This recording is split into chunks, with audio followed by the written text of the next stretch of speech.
ce qui fait la particularité, la gravité de cette crise, c'est l'idée de confiance, ou plutôt de perte de confiance depuis août 2007.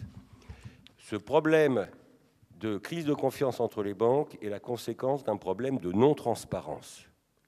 Chaque banque pense que l'autre ou que les autres ont la vérole. Moi, je suis un contrariant.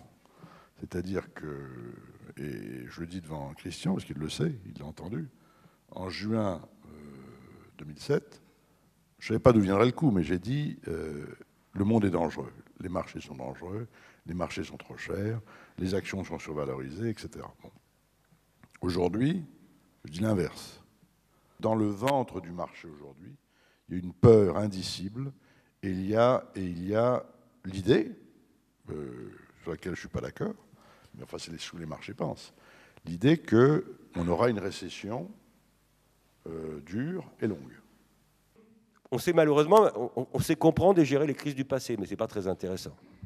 Le problème, c'est d'anticiper et de prévenir les crises de l'avenir. Suite à cette crise des subprimes, il y a des décisions qui vont être prises à Londres, en Europe, en France, pour resserrer les boulons. Pour moi, le débat, ce n'est pas un débat sur la quantité de réglementation, c'est un débat sur la qualité de la réglementation. La qualité. Si la leçon qu'on tire de cette crise, ça consiste à dire qu'il faut resserrer les boulons partout, eh bien, qu'est-ce qui se passera?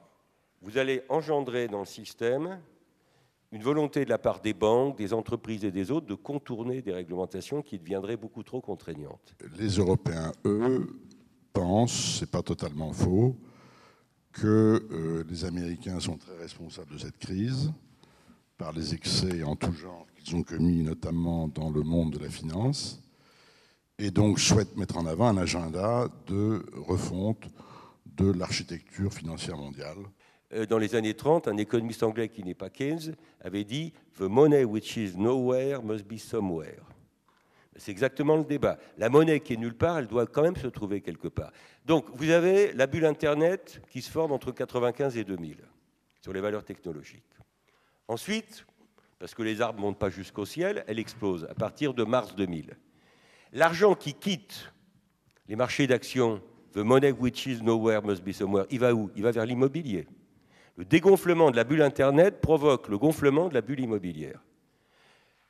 Depuis 2006, les prix des logements baissent aux États-Unis. Début de dégonflement de la bulle immobilière américaine. L'argent qui quitte l'immobilier, où est-ce qu'il va? Il va quelque part.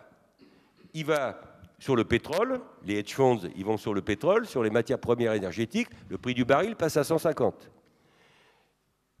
Depuis effondrement en 3 mois l'année dernière, pendant l'été, des prix du pétrole, parce que les investisseurs changent leur fusil d'épaule. Aujourd'hui, le problème qu'on a, c'est que se constitue aujourd'hui une bulle obligataire.